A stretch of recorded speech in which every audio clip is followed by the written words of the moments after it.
this tutorial I'm going to show you guys how you can create parts and then assemble the parts in the assembly.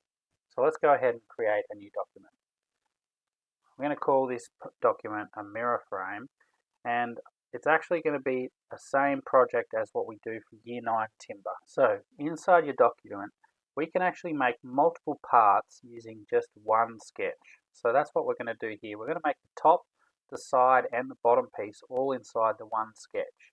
So let's go ahead and open the sketch. So click here where it says sketch, and we're going to sketch on the top face. Now I'm going to arrange my view so I'm looking at things top straight down, a bird's eye view type thing, so that way we've got a 2D workspace now. Alright, let's go ahead and use the rectangle tool to draw out a rectangle that is 480 millimeters long by 65 wide. So I'm going to do 65, just typing now for the width, by 480, again typing on the keyboard so that it gets the right measurement in there. Okay, now this mirror frame's actually got mitered corners, so I need to have a mitered corner at the top here. I'm going to use my line tool and I'm going to move from this top corner down to the side here. I don't really mind what angle it's at the moment. In fact, let's make it obviously wrong at the moment. That is the angle I've put it at. It's not 45, but let me show you how we reset it to 45. So I'm going to hit escape now to get rid of this little tail that I don't need. And now I'm going to use my dimension tool. I've showed you guys this before on how to set the dimensions of the lengths of lines, but you haven't seen how it does angles. It actually uses it a very similar way. So we're going to click on our dimension tool. I'm going to click from this line to this line, and it's going to show me the angle. See there?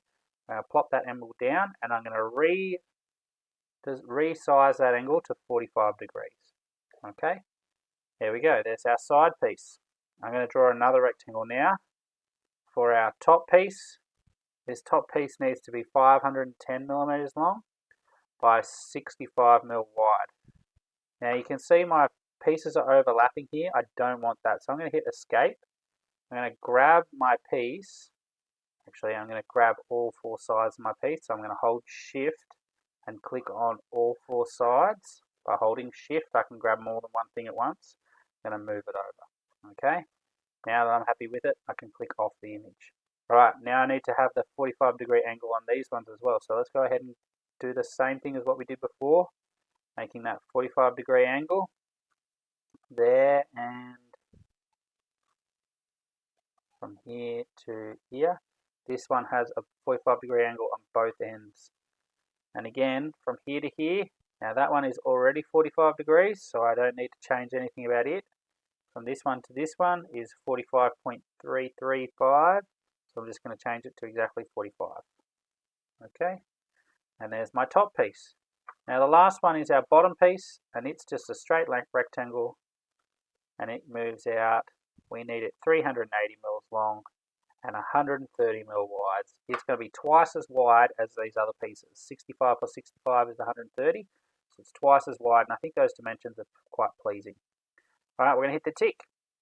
So you can see now we've got these extra triangle bits that we aren't actually going to have as part of our job. That doesn't matter. We can leave them there, and we can actually just extrude the rest of the part so that you still get that shape that you need. So let's go ahead and start the extrude. So we're going to click on extrude, and we're going to click on this part, and this part. We're going to extrude all of them up 19 millimeters. Okay, 19 millimeters, and we hit the tick. Tick, we're done. Alright, so we've got part 1, part 2, part 3. I can actually rename these parts on the side here. So let's right click part 1 and rename it to be our side piece. We're going to rename it part 2 to be our top piece. And we're going to rename part 3 to be our bottom piece. Okay, just like that. Now, you'll notice I've only got one side, and there should be another side over here. I don't need to do a secondary side though, because this one is actually the same as the one over here, so I only need to draw it once. And you can see why in the assembly, which we'll go to now, we can actually just add 2 of these sides. So let's go to our assembly. At the bottom of the screen here, you'll see a tab that says assembly. Let's go to that. So let's insert now. At the top here, we're going to insert our parts. So we're going to need a bottom piece, a top piece, and two side pieces. 1, 2. And I'm just clicking them and then clicking on the screen. Hit the tick when you're happy with all the pieces on there. And now we need to arrange them. Okay? So we could spend our time trying to actually make this look like it touches there. But there's actually a whole lot of these things at the top of the screen here called mates. We have our fasten mate, which we're going to use today, and that's probably the most basic mate. We have a revolve mate, a slide mate. All these other types of mates are all different types of ways that two pieces can be locked together. So for example, with the revolve mate, if you want something that spins inside another thing, you would use the revolve mate so it attaches, but it also can rotate. Okay? So here we're going to just use the fasten mate. These two things essentially mean they're locked together. They're kind of glued together, which is actually what we're going to be doing in real life. So click on your fasten mate. And we need to essentially pick 2 points that are going to stick together. So any 2 points that stick together will work. As long as they are touching in real life, this is what one point will touch to another point, then that's what's going to work. So I'm going to take this side, for example. I'm going to say this corner, this inside corner of this side right here is going to mate up with, if I turn my camera around, the other side just here, this corner here. So this corner and that corner are both going to touch. So I click them together and you can see it shows you a preview of what that looks like. It also has this little box come up at the top, and we'll show you how that one comes into things in a moment.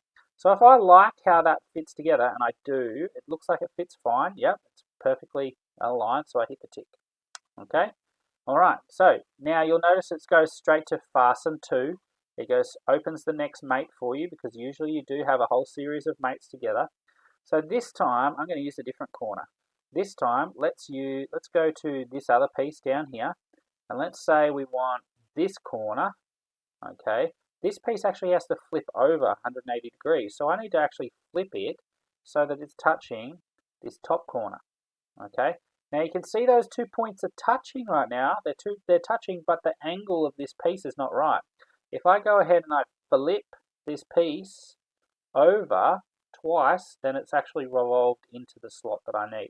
So you can revolve the pieces around using this button. You can see it's revolving around that point. Or you can flip the piece over and revolve around the other direction. Okay, so I want to flip it back. That's the position I want it in there. Once that's in, you hit the tick. Okay, excellent. Now the last mate we're going to do is we're going to fasten this corner, this bottom corner here, and we're going to fasten it to this corner here. Okay, now we've got our frame together. All right, now what we're going to do is we're going to add our shelf. Okay, so let's go back to our Parts Studio and let's enter a new sketch. Now we've got sketch 1 and extrude 1. Let's do sketch 2. So sketch on the top plane.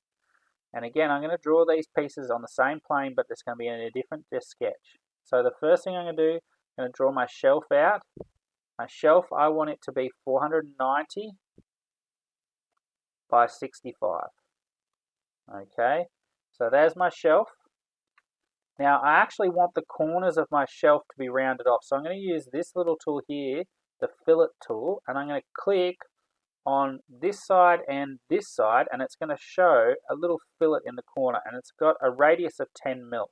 So a fillet in the corner, radius 10 mil, I just click anywhere and it will cut that one off. I can resize if I wanted to make it 5 mil, for example, but I actually like 10 mil, so let's leave 10 mil as is. Alright, and I'm going to fillet on this corner as well. Same thing, 10 mil. Okay, alright, there's my shelf done. So we need our corner blocks as well. So for our corner blocks, we're going to do a little trick here. I'm going to make a square that's 65 by 65. And then I'm going to divide that square in half diagonally using this little line tool again. So we're going to go from this corner straight to this corner. I don't really care what size that is there, so I hit escape rather than resizing it. I really just want it to be whatever it is. Otherwise it will change some of these measurements and you'll get those red measurements come up. Essentially, if you get some red measurements come up, you might have encountered this already. Any red measurement means that there is 2 bits of information that conflict with each other. So if I've told you that this from this point to this point is 65, but then I've told you this point to this point is not 65, if it's say 92 or something like that, and the maths of that doesn't work out, then it's going to say, well, this one's red and this one's red, and it's because there's two bits of information that can't be both true. Okay, for example, if I go in now and I say, if I resize this size, I put another size on it and I rewrite it to be 50, it's going to come up red because it's saying, look, is this size from here to here, is it 50 or is it 65? Which one's true right now? Okay, so all we need to do is find the one that we don't want, this one in this example. This is the one that's wrong, and I click on it and I hit delete. Okay, so now we've only got one piece of information that's telling us the right information. All right, we've got our square divided in half. Let's now make this little curvy little piece so that we've got a nice curvy decorative edge on that. So I'm going to go ahead and grab our circle tool. I'm going to find the middle of this line using that little square that pops up along the middle of that line. I'm going to click there, and I'm going to move out. Let's make this one 25 millimeters in diameter. Okay, there's one circle. Now I'm going to grab my arc tool, which is next to my circle tool. This is a 3-point arc tool. There are other arcs there, but this is probably my favorite and most useful arc tool. Click on the arc tool. I'm going to click an arc from this corner to the edge of that circle, and I'm going to make the radius. You'll see the radius is that little dot that pops up on the screen. I'm going to make that radius just touch the edge of that line there. I'm going to pop it down there. It's just touched that line there. So that radius, that center point of the arc, is right on that line. Okay, now I'm going to go ahead and do the same on this side. From that point to that point, and again, touch, it's just touching that line. Okay, and then that's all we need to do for that sketch. I've got my shelf and my corner block. I've only drawn one corner block because, I don't need to do two if they're exactly the same. I'm going to hit tick. Okay, let's now go to our extrude. We're going to extrude both of these up 19 mil, just like the last one. And the reason for that is we're just using 19 mil thick material. So I'm going to make sure everything is 19 mil thick. And here I'm going to extrude this and these two pieces here, and I'm not going to extrude any of the rest of it. Okay, and hit tick. And there's our corner block along with our shelf. Okay, so now we need to attach them to our assembly. Go back to your assembly. Let's go insert and insert those parts. So we need a shelf and a corner block and another corner block. So two corner blocks. All right, I'm going to attach these corner blocks first. So let's go to the fasten mate again.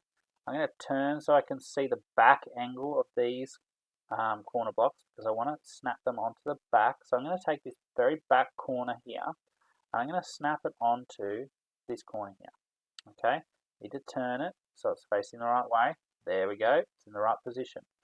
Now I actually don't want it to be flush at the top here because I want my shelf to actually sit on top and the shelf to be flush. So I need to move this down that 19 mil thick so that I can fit my top edge there. So I need to go here to offset. I need to click on offset and then I need to change X by -19. Okay, and it's moved it down -19. Now you could move it up +19, but mine is moving down on the x-axis. That's that red line there, down -19. So I'm going to hit tick. Okay, I'm going to do the same thing with my other one. Let's see it again. So we're going to fasten mate. We're going to fasten mate this corner, that corner there, to this corner here. I'm going to turn it so it's arranged correctly. Okay, and now I'm going to offset it. Click on offset. Moving down on the x-axis, that's the red one. The x-axis need to be down -19. Okay, if you need to rewatch that again, just rewind the video. Okay, and then last thing we're going to do is we're going to attach this shelf, the back edge of the shelf is going to attach that to the top edge here. Okay, I'm going to rotate that around. Whoops, wrong way. There we go. Let's see if that looks right. Doesn't quite look right. Let's turn it around. There we go. Okay, and that is how we're going to attach a mirror frame together. Okay, I hope that was helpful for you, and I look forward to our next tutorial. If you need to go over any of those things again, please just rewind the video and watch the video again. I know I moved fast through some of those things, but that was only to get the time limit down.